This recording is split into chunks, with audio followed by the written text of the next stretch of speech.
yang terjadi kenyataannya di dunia ini. Dan kenyataan menurut firman Tuhan. Dan itu yang sebenarnya yang Tuhan aplikasikan dalam hidup saudara. Kehidupan generasi di masa sekarang ini, kenyataannya adalah generasi sekarang itu generasi yang no gadget, no life. Betul tidak saudara? Kemana-mana orang pegang gadget. Tidak peduli tua atau muda.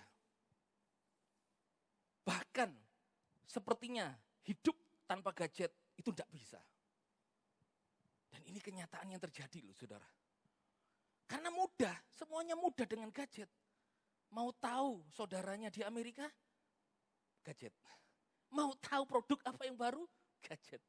Mau tahu masak nasi goreng yang enak, gak bisa masak, gak ada yang ngajarin? Gadget. Dan kita hidup di tengah generasi yang apa saudara? Yang tidak bisa lepas dengan gadget.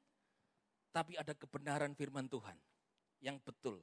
Kebenarannya adalah no Jesus, no life. Bukan no gadget, no life. Tanpa Yesus, engkau tidak memiliki pengharapan. Gadget mungkin bisa memberimu pengharapan sementara. Tetapi Yesus Kristus memberi pengharapan kekal. Katakan amin. Gadget hanya mungkin membuat saudara tahu. Tetapi Yesus Kristus memberimu damai sejahtera. Dia beri pengharapan. Dia jawaban yang pasti dalam hidup kita. Katakan amin. Berikan tepuk tangan yang meriah bagi Tuhan Yesus kita yang baik. Saudara, hidup bersama Yesus itu selamanya. Karena engkau memiliki hidup kekal. Hidup dengan gadget hanya sementara waktu. Paling berapa lama umur gadget saudara? Belum lagi kalau jatuh, pecah, ganti lagi. Yesus tak tergantikan. Katakan amin. Saudara, the greatest tragedy is not death, but life without Jesus. Dan bersyukur saudara, your life, hidup saudara itu bersama Kristus. Saudara di dalam Kristus Yesus. Dia memegang saudara dan tidak akan dilepaskannya. Katakan amin. Katakan bersama saya, I am nothing without Jesus. 1, 2, 3. Yang kedua adalah kita hidup di tengah generasi yang non-cash atau cashless generation. Lihat, saudara bisa bayar pakai OVO, tanpa keluar uang. Mungkin saudara punya e-wallet, saudara bisa m-banking, internet banking dan sebagainya. Generasi sekarang itu generasi yang penggandrung keinstanan, instan gitu. Semuanya serba instan. Ngurus paspor aja, saya ngurus paspor aja pakai gadget. Saya tinggal datang, foto, paspor jadi. Semua tinggal sudah instan gitu saudara. Tetapi ada kebenaran firman Tuhan yang terjadi adalah apa saudara? Kebenarannya adalah 2 Korintus 5 ayat yang ke-7 berkata kami hidup oleh iman, bukan oleh penglihatan. Ada cashless di dalam roh, yaitu apa? Kebenarannya kita generasi yang beriman. Uang bisa beli tempat tidur yang mahal, bagus, enak. Tapi tidak bisa membeli tidur nyenyak. Uang bisa beli obat, bisa membayar rumah sakit, tapi tidak bisa beli kesembuhan. Iman di dalam Kristus Yesus itu membuat yang tidak mungkin menjadi mungkin. Percaya katakan amin. Ini adalah cashless, heavenly cashless saudara. Dari surga. Yang ketiga, kita hidup di tengah generasi yang gercep. Apa gercep itu? Generasi yang bergerak cepat. Mau makan, tinggal pencet. Gojek datang. Semua tinggal pencet. Mau lihat produk baru, mau menjual, mau membeli.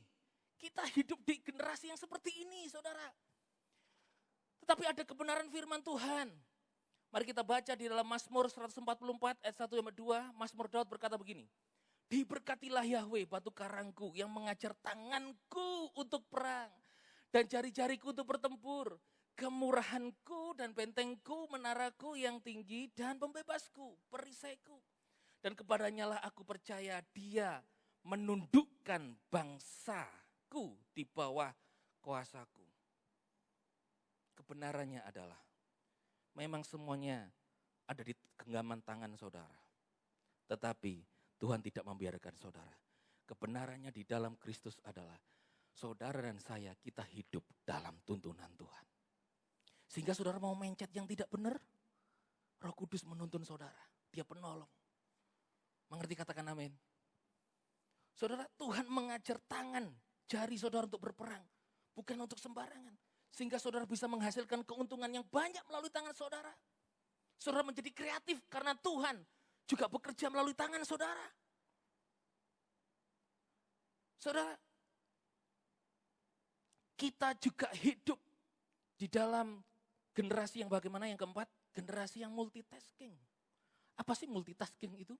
Menjalankan tugas ganda atau lebih dari satu aktivitas dalam waktu yang sama.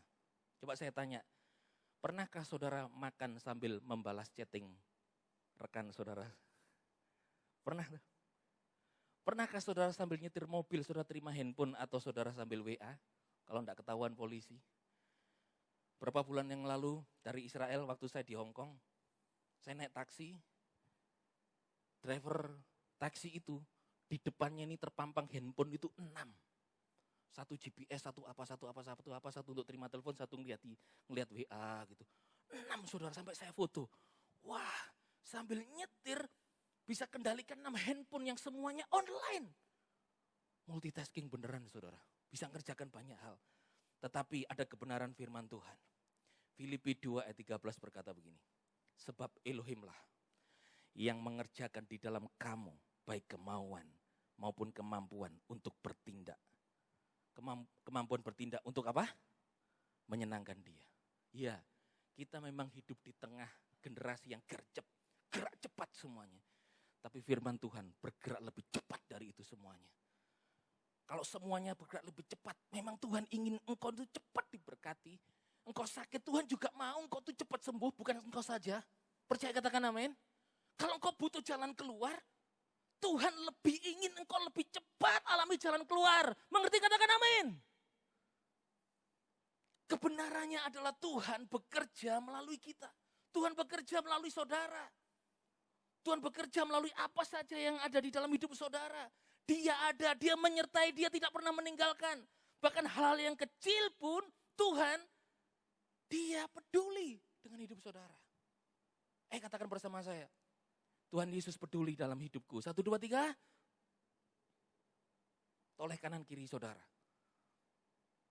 Lihat wajah-wajah itu wajah-wajah yang dipedulikan oleh Yesus. Percaya, katakan amin. Yang kelima, yang terakhir, kita ini hidup di tengah generasi yang kritis. Social critical generation. Kritis saudara. Sebentar-sebentar cepat sekali mendapat berita di medsos. Wah, corona, COVID, ada yang mati lagi. Wah begini. Hidup saudara tidak tergantung apa yang sedang terjadi. Apakah media sosial mempengaruhi saudara? Karena generasi sekarang itu banyak menghabiskan waktu. Mereka seperti berselancar di dunia maya. Mereka seperti berpetualang di dunia maya kalau sudah pegang gadget. Dan dihujani dengan banyak informasi. Lebih aktif untuk menyampaikan opininya di media. Entah komen, entah membuat status, dan sebagainya. Tetapi mau saya sampaikan kepada saudara, kebenarannya in Christ adalah saudara hidup dari firman Tuhan. Mazmur pasal yang ke-1 ayat yang 2 dan 3 berkata begini. Tetapi yang kesukaannya hanya pada Taurat Yahweh. Bukan kepada Taurat atau tulisan yang tertulis di media sosial saudara. Iya, kita perlu butuh informasi. Tapi Tuhan inginkan saudara lebih membutuhkan firman Tuhan. Setuju, katakan amin. Dan merenungkannya siang dan malam. Ayat yang ketiga, ia akan menjadi seperti pohon yang ditanam di tepi aliran air. Berbuah pada musimnya. Daunnya tidak akan layu. Dan semua yang ia kerjakan akan sukses. Lihat saudara.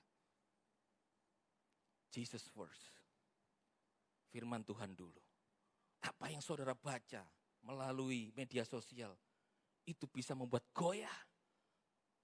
Mungkin bisa menambah pengetahuan saudara. Tetapi Yesus dulu, dia yang mempertahankan saudara. Dia yang membuat kaki saudara berjejak di atas bukit batu dan tidak akan goyah. Katakan amin. Percaya, katakan amin. Saudara, banyaklah membaca firman Tuhan. Banyaklah untuk mendengarkan puji-pujian. Ikutilah pujian penyembahan. Ada 7 JT. Ada breakfast with Jesus. Kami melayani saudara, ada SKY. Ada kuasa perkataan. Banyak produk dari gereja ini melalui tangan saudara. Tidak hanya itu. Apa yang saudara punya, itu apa yang saudara bagikan. Kenapa yang saudara punya, saudara tidak broadcast apa yang sudah disediakan melalui gereja ini. Saudara bisa jadi berkat bagi orang lain.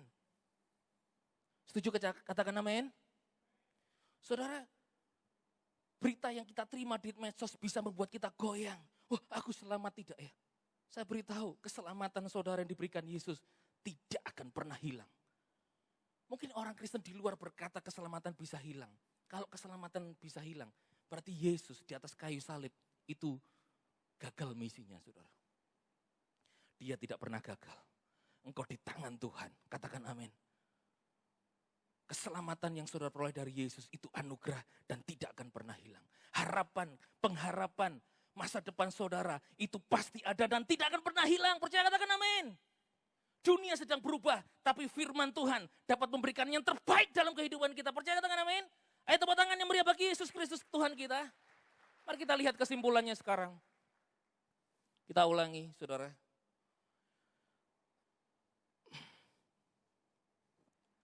Mana kesimpulannya? Yang pertama, saudara, kebenaran hidup di masa sekarang adalah no Jesus, no life. Engkau di dalam Kristus. Yang kedua, kita adalah generasi yang beriman. Yang ketiga, kita ini hidup dalam tuntunan Tuhan. Yang keempat, Tuhan bekerja melalui kita. Yang kelima, kita hidup itu dari firman Tuhan. Firman itu telah menjadi manusia, Yesus Kristus, dan Kristus di dalam saudara. Ayo kita tepuk tangan meriah bagi Tuhan Yesus kita yang baik. Ku percaya bersama Yesus.